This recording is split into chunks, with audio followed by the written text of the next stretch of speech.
ரெடியா? ஸ்டார்ட் பண்ணலாம். டேய் தங்கண்டா, தங்கம் மின்னுது.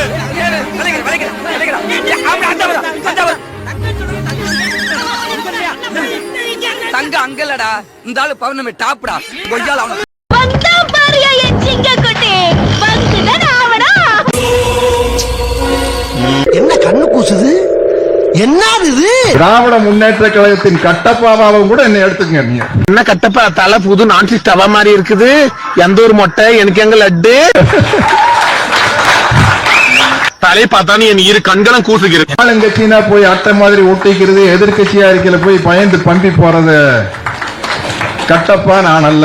மொட்டலு பப்புல இதெல்லாம் இங்க வேகாது. அப்படியே மொட்டை மண்டல சால்னா ஊத்தி பெஜஞ்சு சாப்பிட்டு போயிருவாங்க. பொதுவா பிஸியான டைம் என்னன்னு கேட்டா திங்கக்கிழமையில இருந்து வெள்ளிக்கிழமை வரைக்கும் சொல்லுவாங்க. அதை சொல்லுவா இவ்வளவு தூரம் வந்த. ஆனா எனக்கு பிஸியான நேரம் வந்து சனிக்கிழமை ஞாயிற்றுக்கிழமை தான். ஏதாவது வளையாபதிக்கு எதை செஞ்சாலும் சப்ஜெக்ட் டிஃபரண்டா இருக்கணும். ஏன்னா வந்து எனக்கு 2 பேர பசங்க இருக்கிறாங்க. ஒருத்தனுக்கு 13 வயசு, ஒருத்தனுக்கு 8 வயசு. அவனுடைய ஆண்மையின் பெருமை பற்றி பேசிக் கொண்டிருக்கிறான். புரியவில்லையே. பிள்ளை குட்டி பெற்றவனா. 2 பேரும் சூப்பரா டேபிள் டென்னிஸ் விளையாடுவானுங்க. நானும் நல்லா டேபிள் டென்னிஸ் விளையாடுவேன். நான் ஸ்கூல்ல படிக்கிற காலத்துல இருந்து அது பழக்கம் உண்டு. விஷயத்தை சொல்லுவேன். அவங்களோட டேபிள் டென்னிஸ் விளையாடுறதுன்னா எனக்கு ரொம்ப பிடிக்கும். உனக்கு பிடிக்குமா? எனக்கும் பிடிக்கும். அதனால மத்த நாள்ல கூப்பிட்டாலும் கூட நான் ஏதாச்சும் ஒரு நிகழ்ச்சிக்கு வந்துடுவேன். சனிக்கிழமை ஞாயிற்றுக்கிழமை கூப்பிட்டா ஏதாச்சும் ஒரு டூப் அடிச்சு தப்பிச்சுக்குவேன்.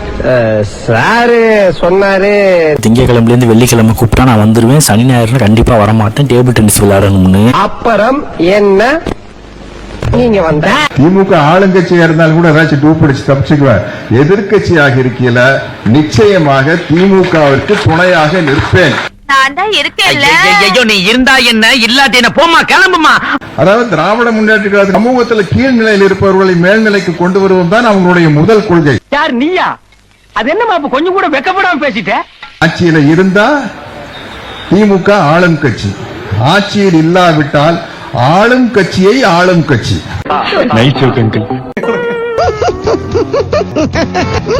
என்ன யாரு ஆளும் கட்சியா இருந்தாலும் இவங்க போட்டு கொடுத்த பாதையில தான் வந்து ஆட்சியை நடத்தி ஆகணும். ஒரே ஒரு தடவை கெட்ட வார்த்தை பண்ணி பேசிக்கிறேன். நீ வேணா திட்டத்துக்கு ஒரு தடவை இல்ல, எத்தனை தடவை இந்த மட வாங்கி கொடுத்த ஆட்டோல வந்து வேற ஏதோ கொடி பறக்குது அப்படின்ட்டு பாப்பா எவ்வளவு நாள் பறக்குதுன்ட்டு. பறக்குறோம், பறந்தே ஆவுறோம், பறந்தே ஆவுறோம், பறக்குறோம். வருங்கால முதல்வர் முத்துவேல் கருணாநிதி ஸ்டாலின் அவர்கள் குழந்தைகள்லாம் வந்து குட்டீஸ், நண்பா, நண்பீஸ் எல்லாம் பெருசுகளை போட்டு மடக்கி, எனக்கு தெரியும் எங்க மாமா ஒருத்தர் வயசு 75 வயசாச்சு. மாப்பிள இவன் தான் எங்கேயோ செமத்தியா வாங்கியிருக்கான். இங்க வந்து வேற எவனோ வாங்கின மாதிரி அவுத்துறான் பாத்தியா? நாங்க தலைவர் காலத்துல எம்ஜிஆர் காலத்துல வந்து ரெட்டை எழுதாங்க. இந்த தடவை யாருக்கு போட்டீங்க? இந்த தடவை விசிலுக்கு போட்டேன். ஏங்க அப்படிங்க? என் பொண்ணு வந்து அடம் பிடிச்சி போட வச்சிருச்சுங்க.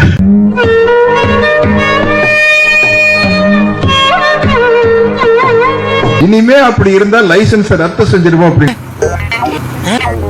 இப்படிப்பட்ட தலைவர்களின் நீச்சி தான் திமுக.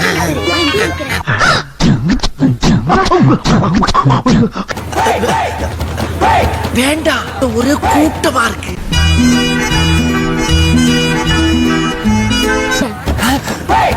இன்னும் முதல்ல வான்னா மானங்கெட்ட தமிழ்நாட்டினுடைய முதலமைச்சர் ஆடு அதுவே அருவால வாயில கவிட்டு வந்து என்ன வெட்டு வெட்டுன்னு குனிதடா.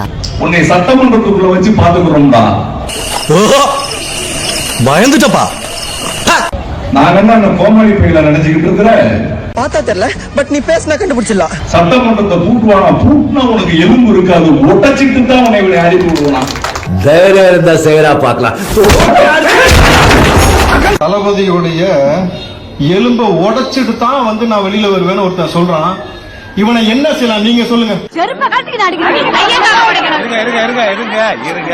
இவங்கள வேலை விட்டு தூக்கணும். பேர் என்ன? சட்டமன்றத்துக்குள்ள வச்சு எலும்பு உடைச்சிருவேன்.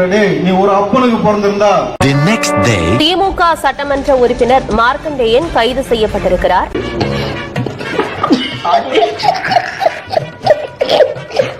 வந்து ஐயா காமராசர் அவர்களும் தான் தோத்திருக்கிறாங்க. இங்க வந்து எம்ஜிஆர் அவர்களும் தான் தோத்துருக்காங்க. அறிஞர் அண்ணா அவர்கள் எடுத்துக்கோங்க, அவருமே தான் தோத்துருக்கிறாரு. வெற்றி தோல்வி இருக்கு. இங்க வெற்றியை பத்தி நான் பேசுறேன். பிரம்மாண்ட சிரிப்பையா. என்ன வாய்ப்பு இருக்கு சார் உங்களுக்கு? இப்ப திமுக தனித்து விடப்பட்ட மாதிரி தான் இருக்கு, யாரும் இல்லையே. உங்க கூட இப்ப யாரும் கிடையாதா? இல்லங்க. கூட்டணி கட்சி கூட யாரும் உங்க கூட இல்ல? இல்ல. அப்படின்னா தேசிய கட்சி யாருமே உங்க கூட இல்லையா? இல்லங்க. இப்ப 29ல யாரு பிரதமர்னு நீங்க சொல்லுவீங்க? யாரையும் சொல்ல வேண்டிய அவசியம், நாங்களே பிரதமர் ஆகிட்டு போறோம். என்ன ஒரு புத்திசாலித்தனம். நாங்களே பிரதமர் ஆகிட்டு போறோம். இந்தியாவுல இருக்க முட்டா பூரா இந்த கடையில வேலை பாக்குறாங்க. ஒருவேளை 2029ல உதயண்ணா பிரதமர் ஆயிட்டாருனா நாளா செத்தே